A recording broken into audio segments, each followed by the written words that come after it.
Howdy everyone, Smero's back again after yet again on another long hiatus. I know we go through this every couple of years. What I wanted to do today is follow through on a promise that I made several months ago, damn near almost a year ago. Jesus Christ. Wow, it's been a long time. But we'll get through this yet again. I wanted to do the review of the Aqua-Tech 515 power filter. And the main reason why I want to do this is this bloody filter doesn't get enough, I guess you could say doesn't get enough good views, and I've had nothing but great luck with these damn things. They're great at filtration as long as you maintain them. I love them. I would not suggest anything else. I just can't get over how awesome these filters are. So without any further ado, let's get into it. Now, a power filter. What might you ask is a power filter if you know nothing about aquariums? Well, every aquarium needs a filter. Whether it be something called a canister filter, a power filter, in-tank filter. You need it to be able to keep your water clean. It scrubs the water, sometimes can take out harmful chemicals, sometimes can break down harmful chemicals. It just basically makes keeping your tanks cleaner a much easier job. So, what do we mean when we say a power filter? Well, a power filter is a filter that is powered and it hangs on the back. You can call them hang on the back filters, hobs, power filters. They all are the same thing. It basically has an intake tube that runs down into the tank. This whole thing hangs on the back of the tank. The back of the tank sits right in this little groove here, and this hangs over the edge, dumps water into the tank. And the way it works is it picks up water into the pickup tube, brings it down to the motor where the motor pushes everything into the back of there, and then the water comes up and flows through your filter media, and then the filter media lets it flow through here, and then it comes back out here.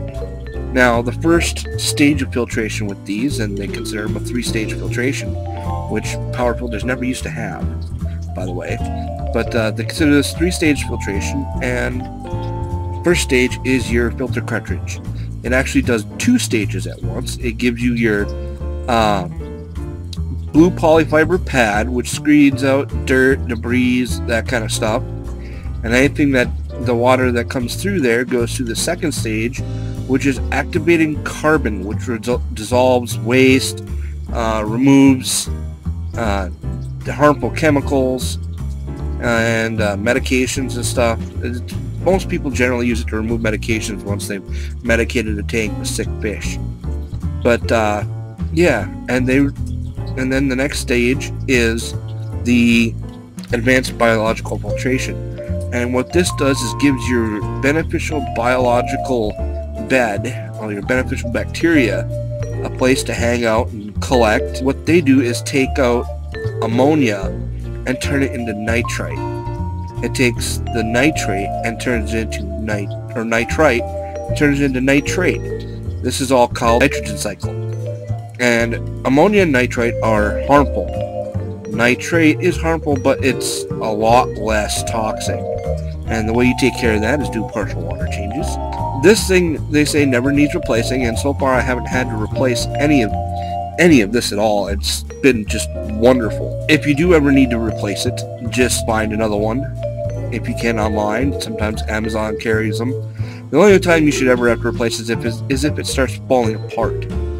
But this is made out of some sort of space-age plastic or whatever, and it shouldn't ever fall apart. Now, another thing is that with your filter cartridges, you also gain beneficial bacteria on the filter cartridge itself.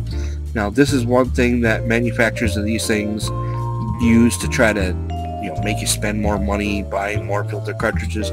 What I do is, since the activated carbon only lasts about a month, I take the activated carbon, or I take the whole cartridge out and I cut all these little perforated spots so I can empty out the activated carbon, and then just keep the filter. You can keep that filter for up to 4 months before it'll literally start to deteriorate. And at that point, all you have to do is, take the filter out, pull out the deteriorating parts, put it back in the filter, put a new cartridge in. That way you can respawn some beneficial bacteria that's living in the filter part, because you always have beneficial bacteria living in there also. But yeah, you don't have to replace them nearly as often as they say.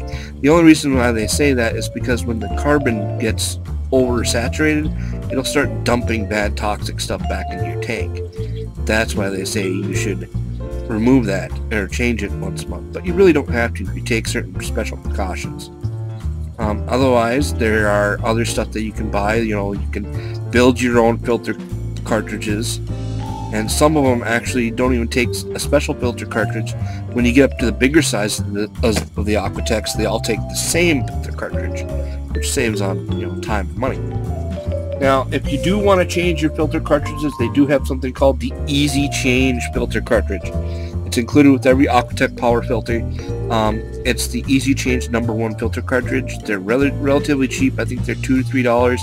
You can get a pack of 6 of them for I think like $4 or $5, and that'll save you from buying them over and over again. Let's take a look at one of these in action. What do you say?